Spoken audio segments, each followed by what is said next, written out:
Welcome to OSEP's presentation on our new organizational assessment. We're happy to have you here. By way of background, I want to just briefly talk about our new system of accountability, which is covered in one of our other sessions. So OSEP's new RDA system of differentiated monitoring and support is based on the premise that we should focus our resources on where they are most needed. Unlike in our previous monitoring system, which was cyclical and essentially a one-size-fits-all system, this system will be based upon the support that is needed for each state, and it will be customized to that state. This means that if two states are monitored in the same year, what the nature of their monitoring or support will look like will be very different from state to state.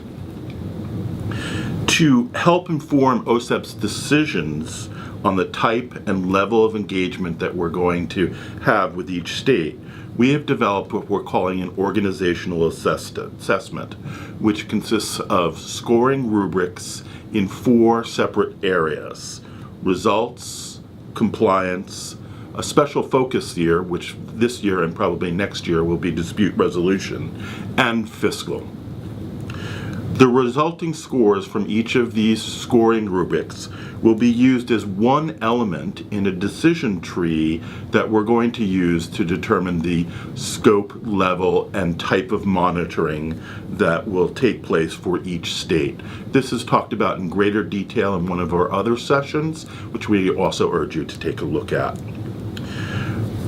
The notion of an organizational assessment and scoring rubrics, or what's often called risk rubrics, is consistent with what is called for in the uniform guidance, as well as our department's guidance on how to monitor formula grants.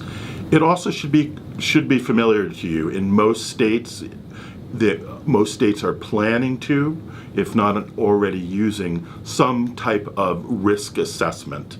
So this is nothing different than what you're using with your own local education agencies or other programs.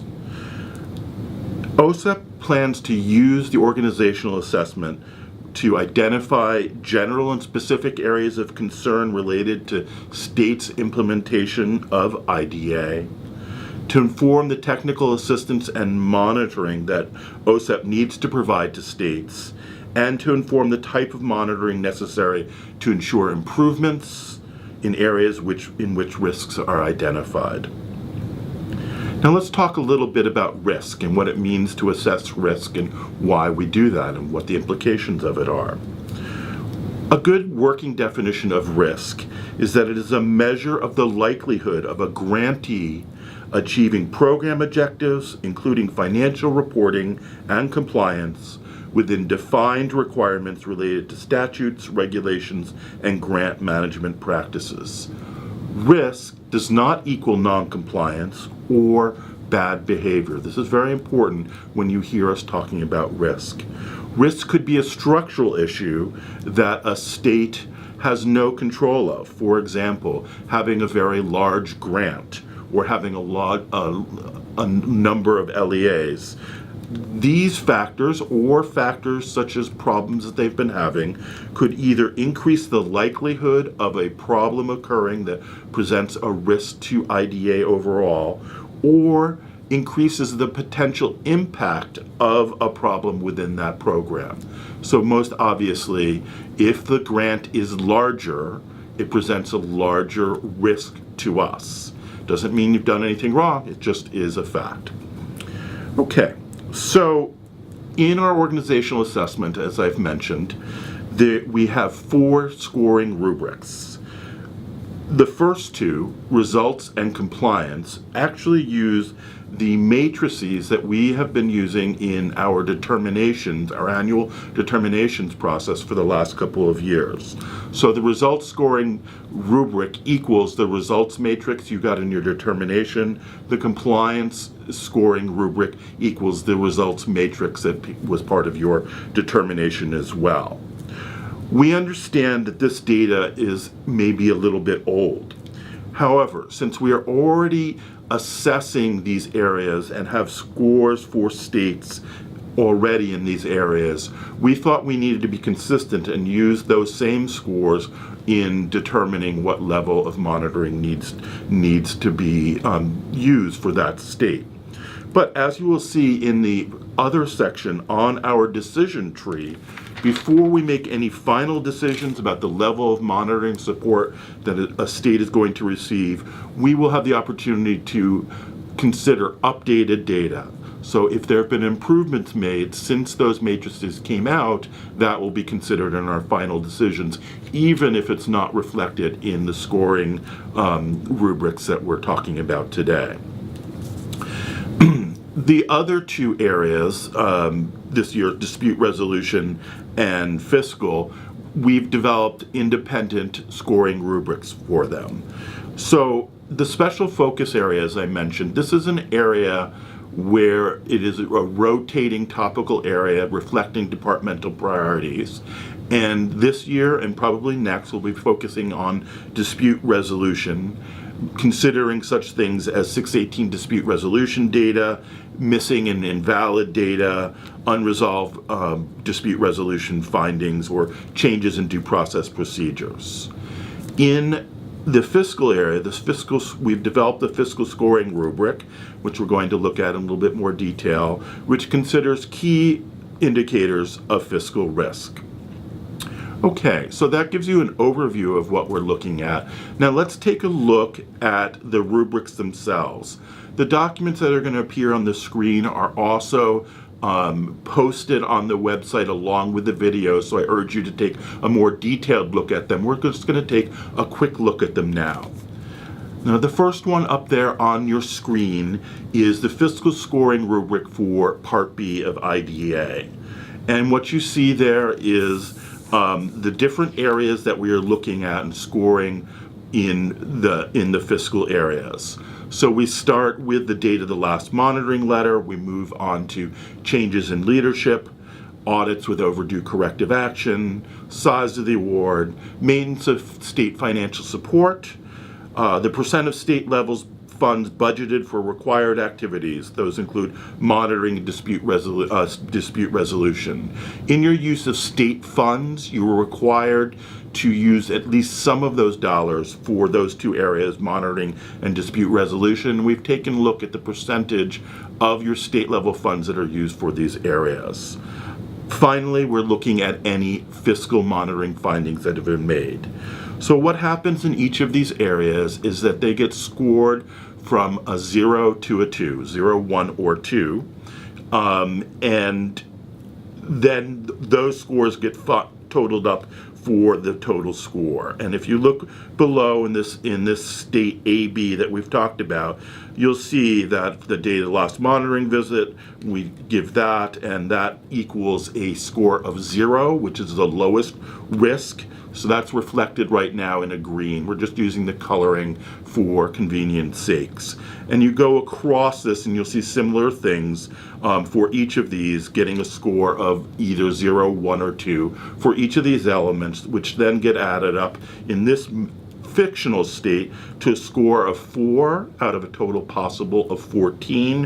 While we haven't done all the cut scores yet, I think it's a safe bet to say this would translate into the lowest possible risk category there reflected as green.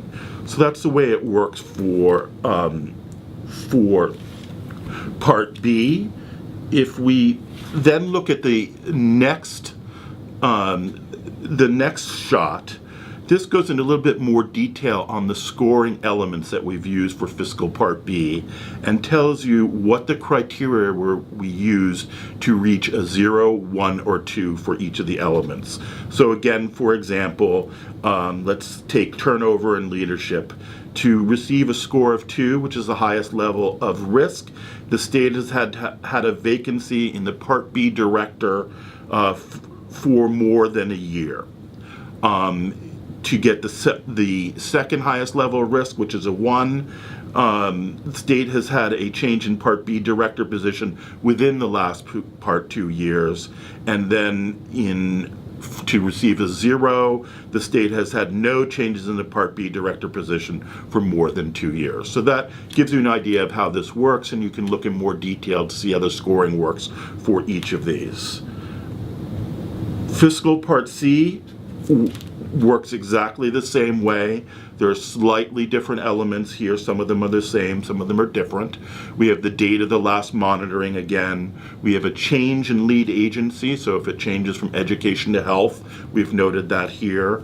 We have a change in leadership, in that case Part C coordinators. We also have special conditions, the size of the award, unexpended funds, the number of early intervention services programs, and the grant award status. That's based on whether or not the state received full or conditional approval for reasons other than method or systems of payment. And again, similarly as in Part B, for Part C, we then have more details on how the scoring works for each of these areas, and I again urge you to take a look on the website to see the details of how we are doing that scoring.